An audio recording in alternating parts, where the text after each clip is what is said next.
Jenna had never expected that her life would change in such a dramatic and sudden way. She had always admired her Aunt Clara from a distance. Clara was an enigmatic woman, always one step ahead of everyone else, fiercely independent and successful beyond most people's wildest dreams.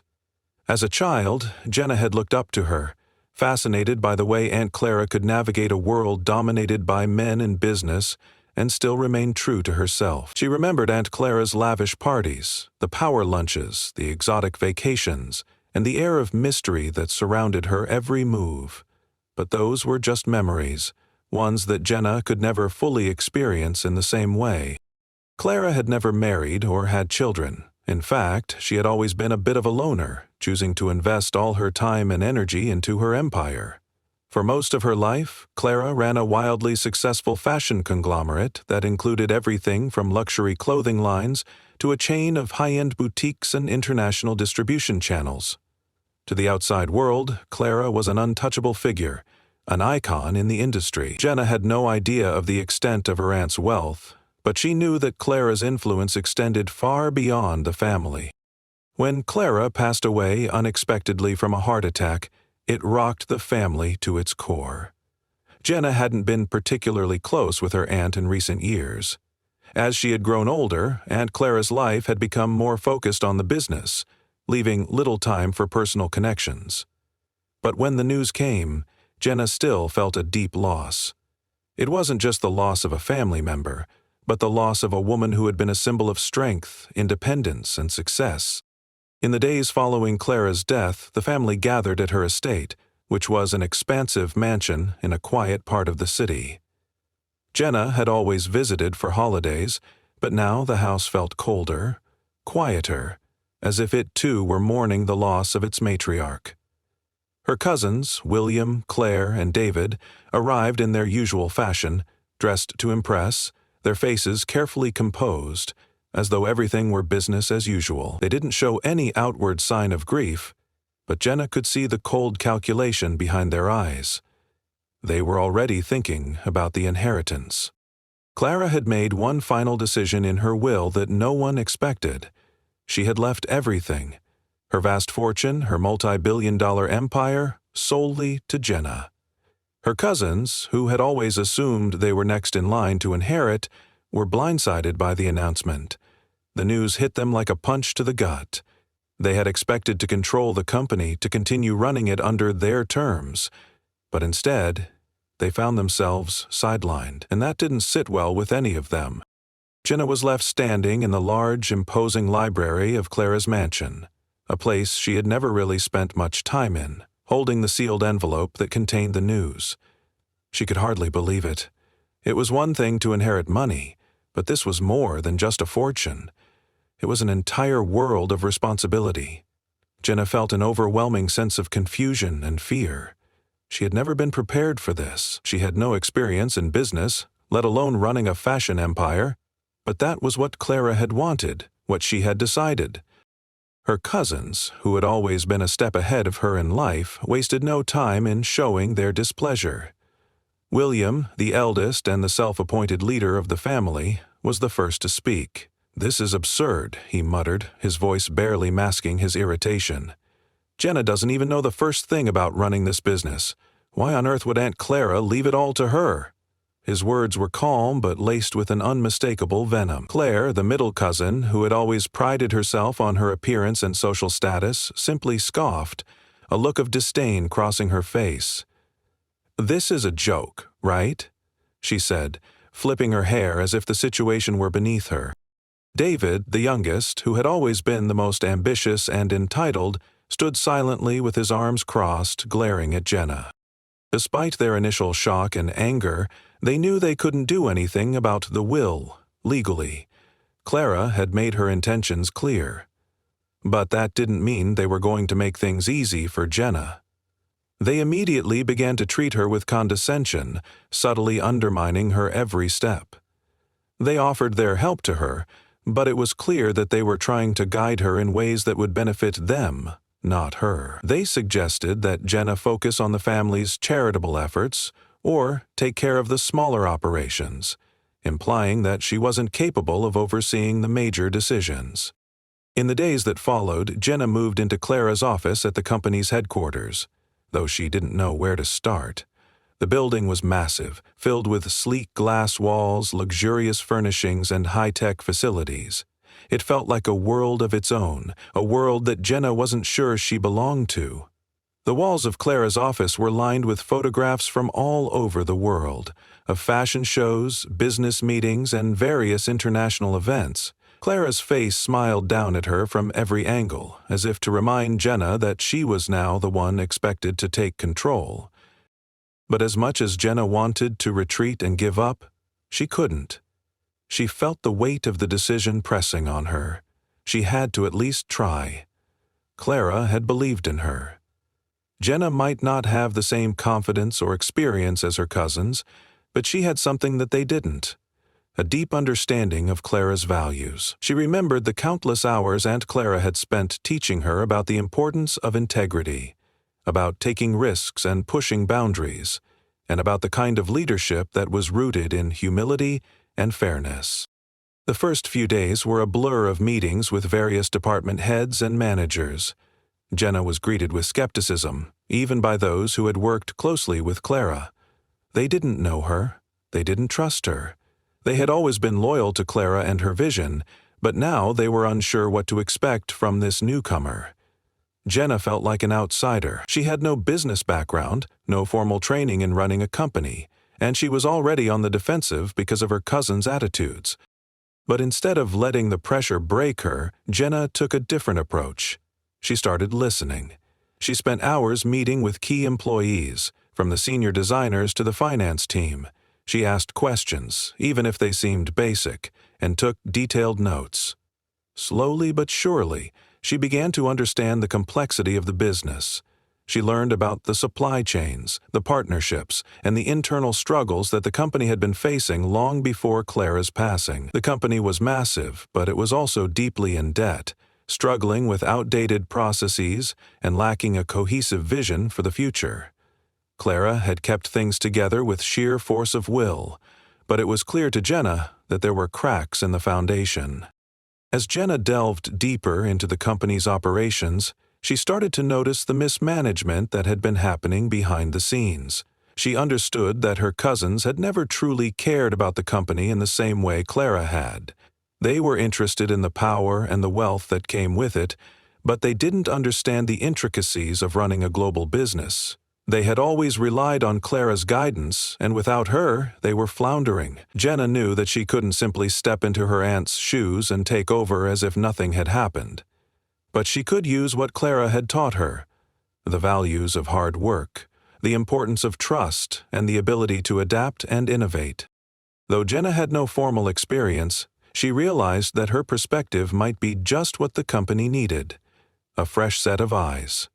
She could learn the rest, but the core of the business was something she understood. Jenna wasn't just inheriting an empire, she was inheriting a legacy, and it was time for her to start proving that she was worthy of it. But her cousins were not going to make it easy. They still treated her like an outsider, and they made it clear that they didn't think she was up to the task.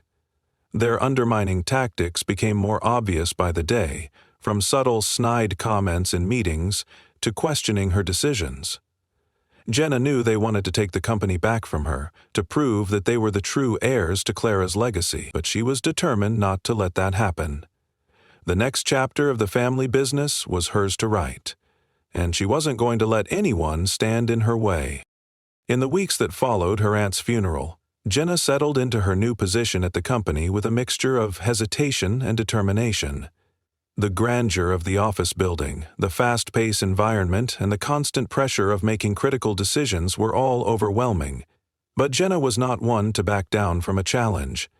She spent her days buried in documents, reports, and meetings, trying to piece together the puzzle that was Clara's empire. She felt an undercurrent of hostility from her cousins, William, Claire, and David, who had made it clear that they were not thrilled with her sudden rise to power. But Jenna had one advantage they didn't: the trust Clara had placed in her, and the rare opportunity to start fresh. It quickly became apparent that the company had been coasting on its reputation without much regard for its future.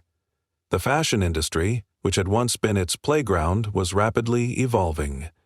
Social media influencers, new luxury brands, and fast fashion companies were capturing attention, while Clara's company seemed to be stuck in the past.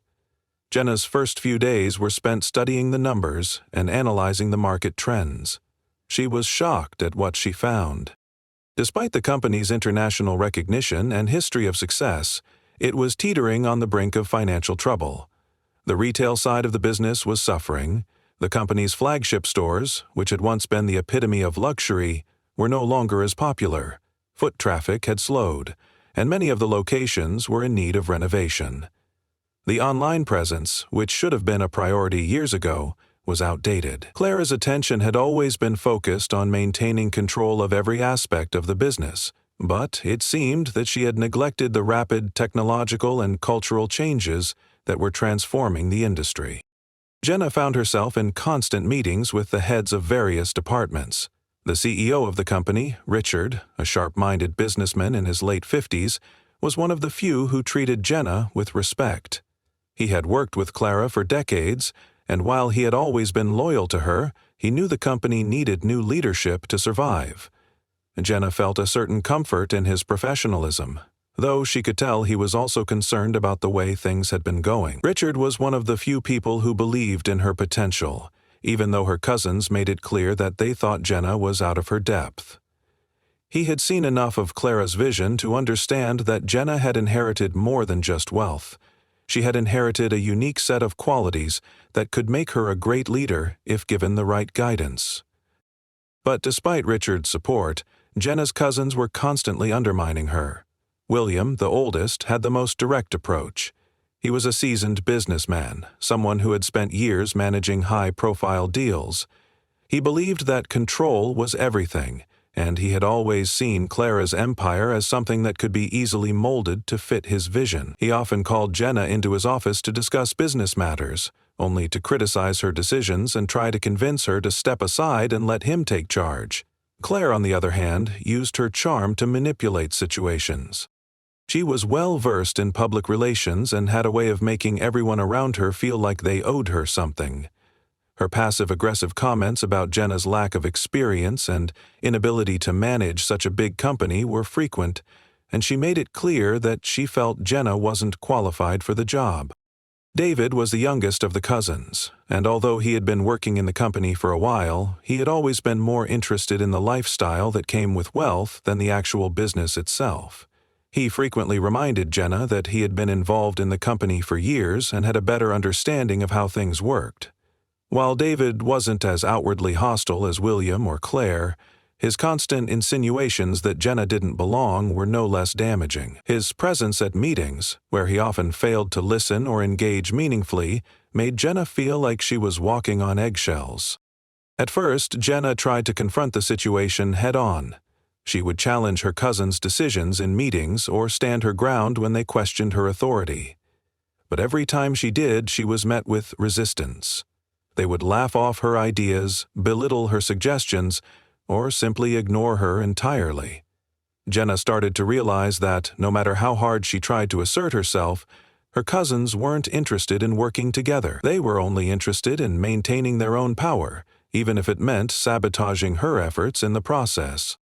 The worst part was that Jenna couldn't just leave the company or walk away from the responsibility.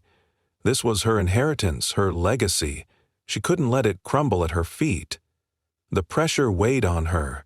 The constant undermining by her cousins, coupled with the need to steer the company through such turbulent times, drained her mentally and emotionally. Jenna began to second-guess herself.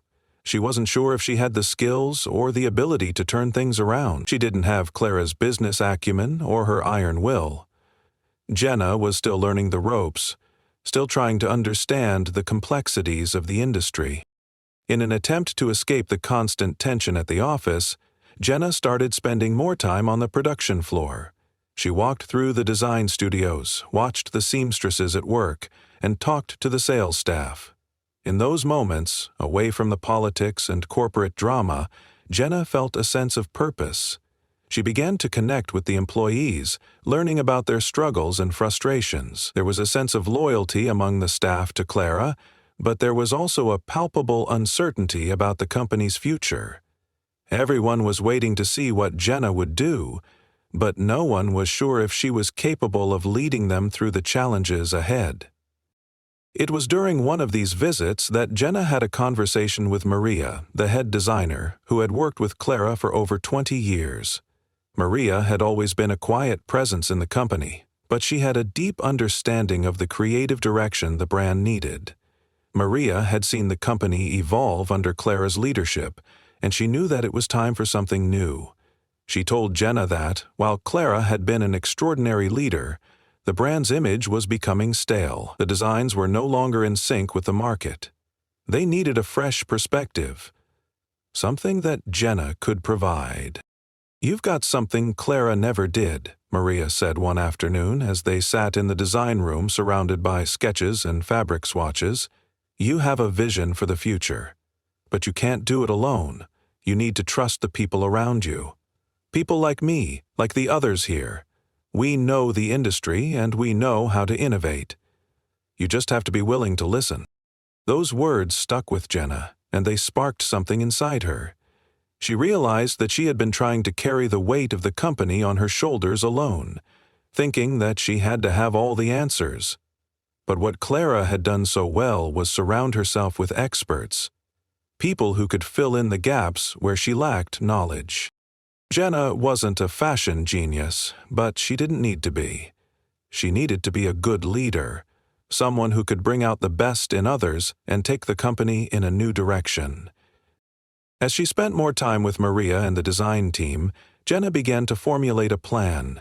She would focus on revamping the company's image, modernizing its designs, revitalizing the brand's presence online, and targeting a younger, more dynamic audience. It wouldn't be easy, and she knew her cousins would resist, but Jenna had come to terms with the fact that if she didn't take bold action soon, the company would be left behind. One evening, as she sat in her office reviewing a proposal for a new marketing campaign, Jenna received a call from Richard. "We need to talk," he said, his tone serious. "It's about your cousins." Jenna's heart sank. She had a feeling she knew what this was about. Richard explained that William, Claire, and David had been pushing for an emergency board meeting to discuss the future of the company.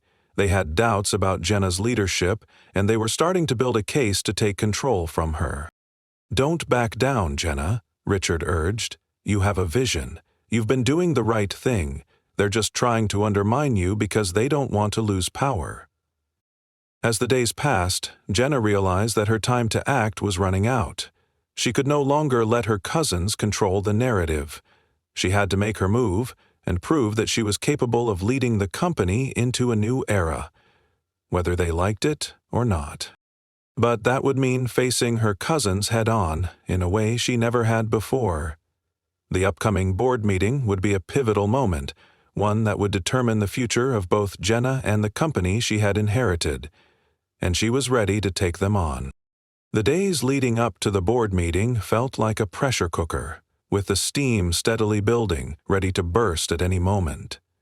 Jenna had spent the past few weeks in a state of constant motion, buried in data, making calls, meeting with department heads, and starting to implement small changes. She had quickly realized that her cousins were playing a dangerous game. William, Claire, and David had already started mobilizing their network of supporters within the company, preparing for a battle. They were not ready to let go of the reins so easily, and Jenna knew they would use every resource at their disposal to try to wrest control away from her. Her cousins had made their disdain for her position clear. William had pushed for the meeting for weeks, calling it an urgent matter. He had been speaking with several board members in private, sowing doubt about Jenna's leadership. "She's inexperienced. She has no idea how to run a company like this.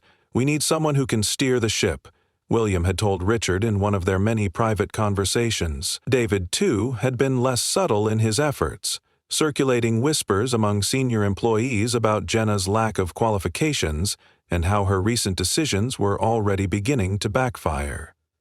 Claire, with her polished charm and sharp tongue, had played the more passive-aggressive role, pretending to be supportive on the surface while subtly undermining Jenna's authority whenever she could. For Jenna, every step forward felt like she was walking a tightrope. She couldn't afford to make any missteps. Her plan to refresh the brand was coming together, but her cousins had made it clear that they didn't think she could execute it. The pressure was immense, but Jenna had no choice but to rise to the occasion. The day of the board meeting finally arrived. Jenna stood before her mirror, adjusting the collar of her tailored jacket. She had spent hours preparing for this moment, going over every financial report, market analysis, and strategic initiative she had developed over the last few weeks. The plan was bold, ambitious, and exactly what the company needed. But would the board be receptive? Would they see the potential in her vision, or would they side with her cousins, who were poised to pounce on any weakness? The boardroom was an intimidating place, with its long glass table, high-backed chairs, and floor-to-ceiling windows that offered a panoramic view of the city. The room had always felt like a battlefield to Jenna, a place where power was negotiated, where decisions were made that could either make or break lives. It was where Clara had held court for years, and now it was where Jenna would either solidify her place in the family business or lose everything. Jenna entered the room early, taking a seat at the head of the table. The air was thick with tension. The board members trickled in one by one, exchanging quick glances at Jenna, some with a look of curiosity, others with skepticism. Richard was the last to arrive, taking his seat next to Jenna. He gave her a reassuring smile, but even he looked uneasy. As much as he had supported her in the past, he knew how easily things could slip out of her control in a room full of seasoned business people.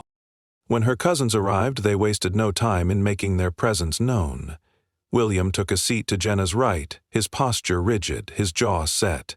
He didn't acknowledge her, instead he greeted the other board members with a tight smile. Claire flanked him, giving a brief nod to Jenna before glancing at her phone.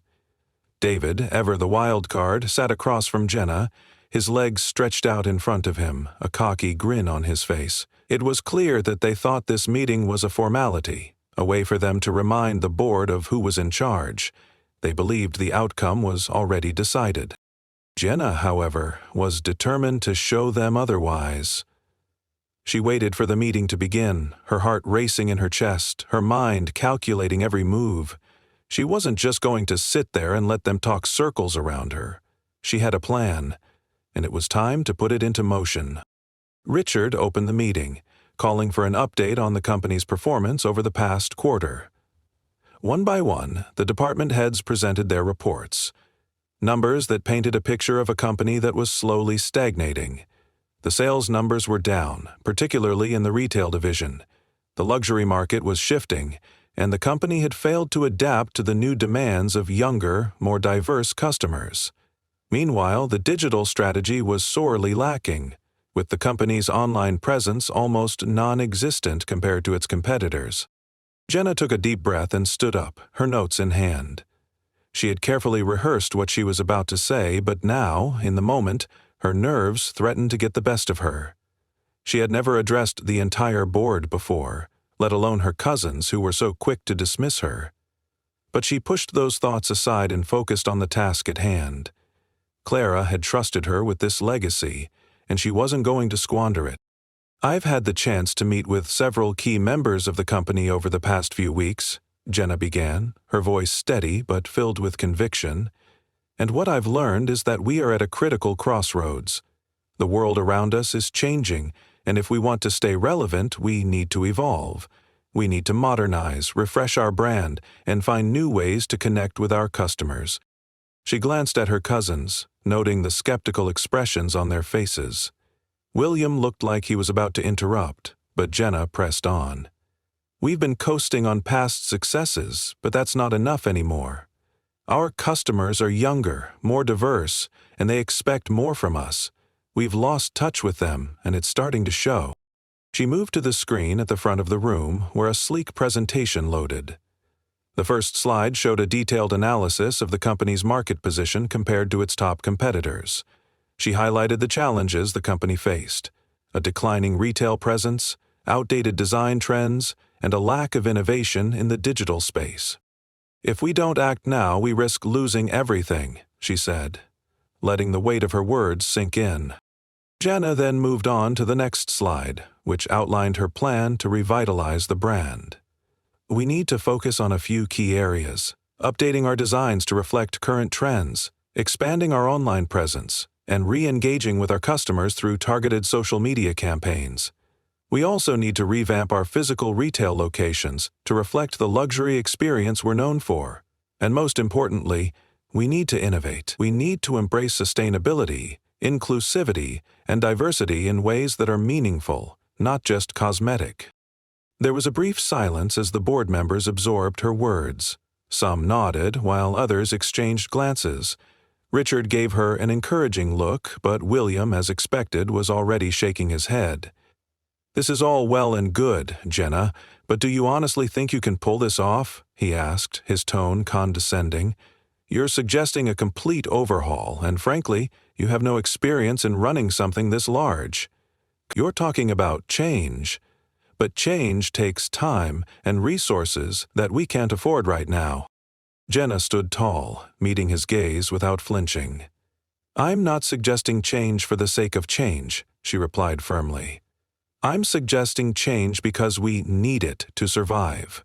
Our competitors are moving forward. If we don't move with them, we'll be left behind."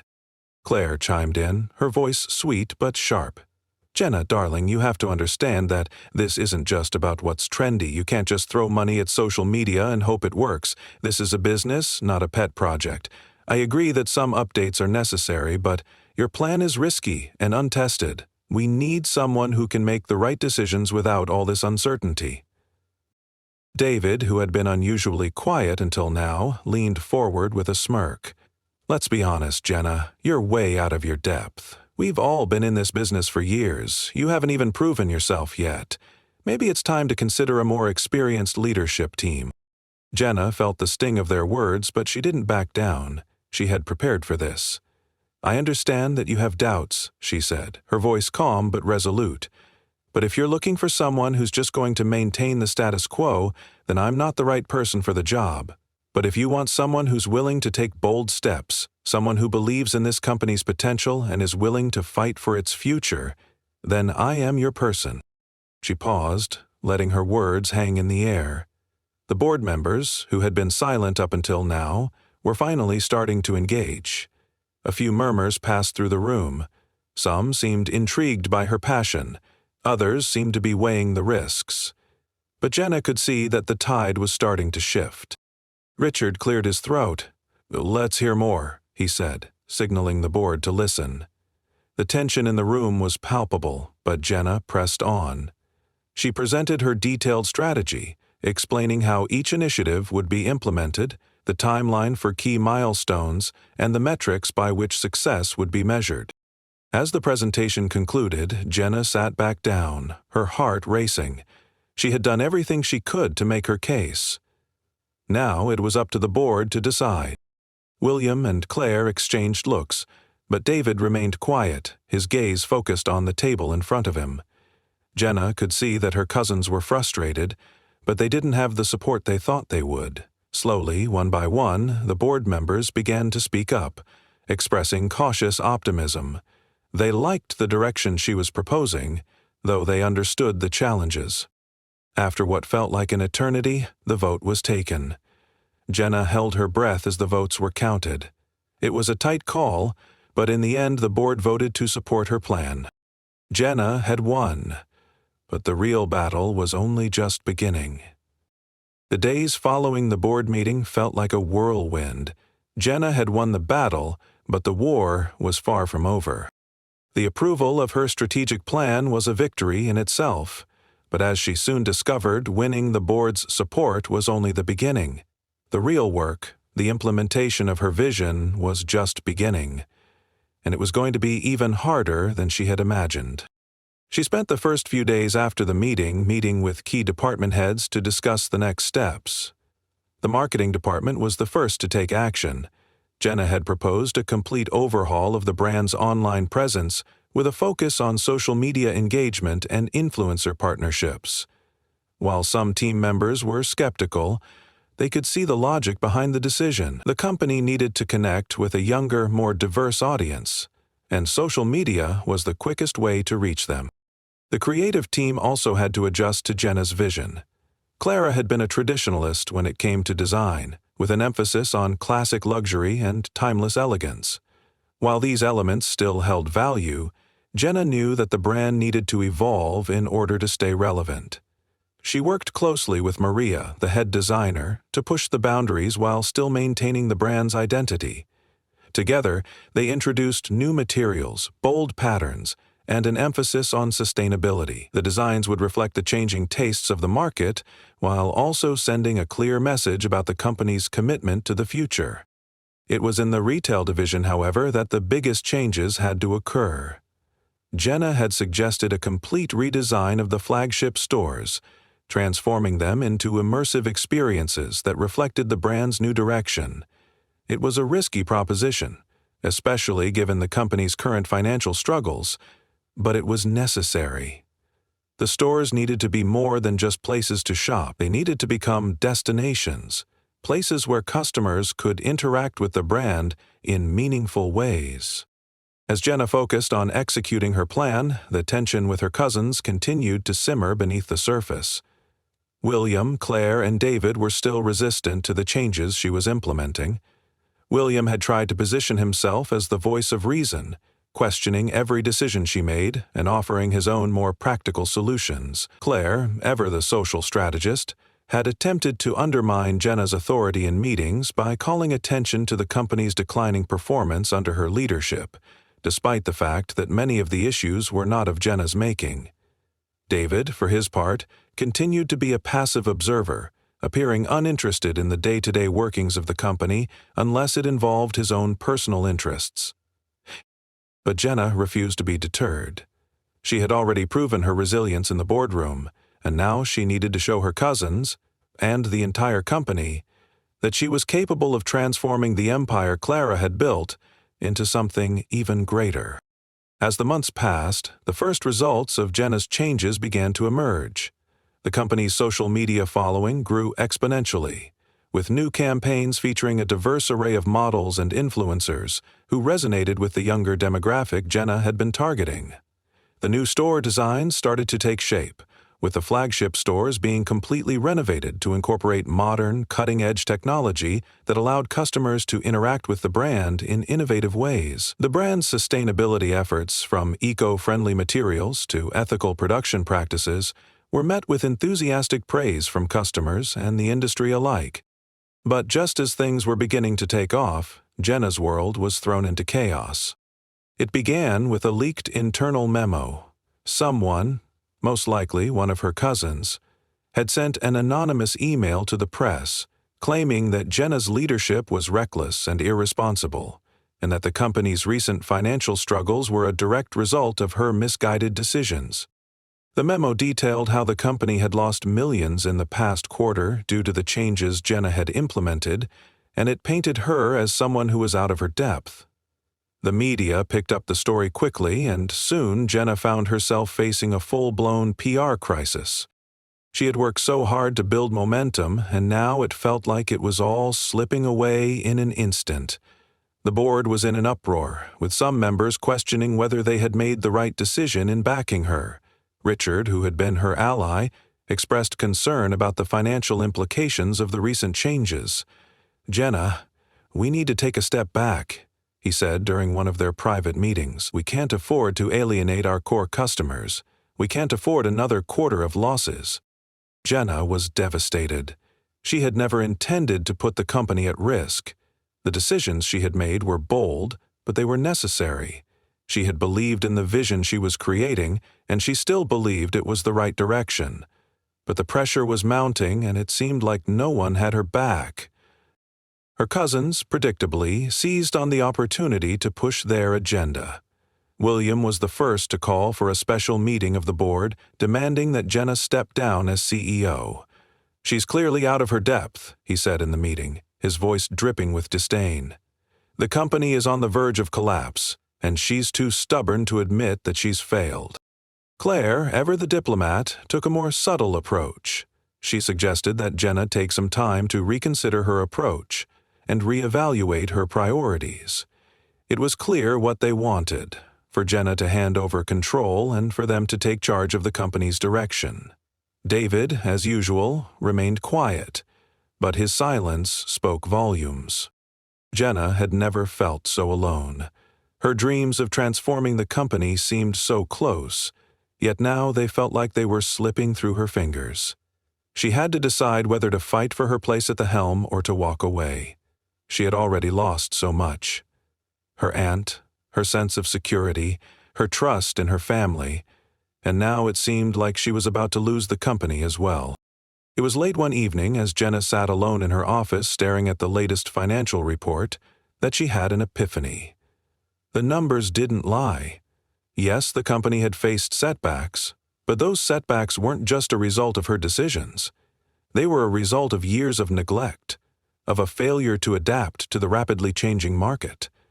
Her cousin's plan was to go back to the old ways, the ways that had already failed them. Jenna knew that if she stepped down, if she gave up now, she would be giving in to the very forces that had kept the company stagnant for so long. She couldn't let that happen. Jenna called a meeting with the board for the next day, but this time she came prepared. She had analyzed the recent financial losses and had a plan to turn things around. She acknowledged the challenges but made it clear that abandoning the vision was not an option. "We can't afford to go back to the old ways," she said, addressing the board members directly. "Yes, we've had some financial setbacks, but that's because we were overdue for change. The market is evolving, and so must we. If we don't take bold steps now, we'll lose everything." Jenna proposed a new strategy, one that would combine short-term cost-saving measures with long-term investments in innovation. She was not asking for blind faith, she was asking for patience. "I am committed to seeing this through," she said. "I will make the necessary adjustments, but I need your trust. We have a responsibility to the people who work here, to our customers, and to Clara's legacy." For the first time in months, the board seemed to listen. Richard, who had been wary of her earlier, gave her a nod of approval. Some of the other members, though still cautious, acknowledged that Jenna had a clear plan for moving forward. When the vote was called, it was much closer than Jenna had anticipated. William, Claire, and a few other members of the board pushed for her resignation, but in the end, the majority sided with Jenna. She had proven that she had the vision, the determination, and the ability to lead, even if her path was not without obstacles. The victory was bittersweet. Jenna knew that the road ahead would not be easy. Her cousins would never fully accept her leadership, and there would always be obstacles to overcome. But for the first time, Jenna felt a sense of peace. She had fought for the company and for herself, and she had won. With her place secured, Jenna was able to refocus on the long-term goals. The company slowly began to recover. She continued to push forward with her vision, collaborating with her team, revamping the brand, and strengthening its digital presence. Though the fight for control was not over, Jenna knew that she was no longer just the heir to Clara's empire. She was the one shaping its future. And for the first time, she truly felt in control. In the end, Jenna's greatest achievement wasn't just saving the company, it was finding her own voice as a leader, one who was willing to fight for what was right, no matter the cost. And in that, she found a strength that no one, not even her cousins, could take away.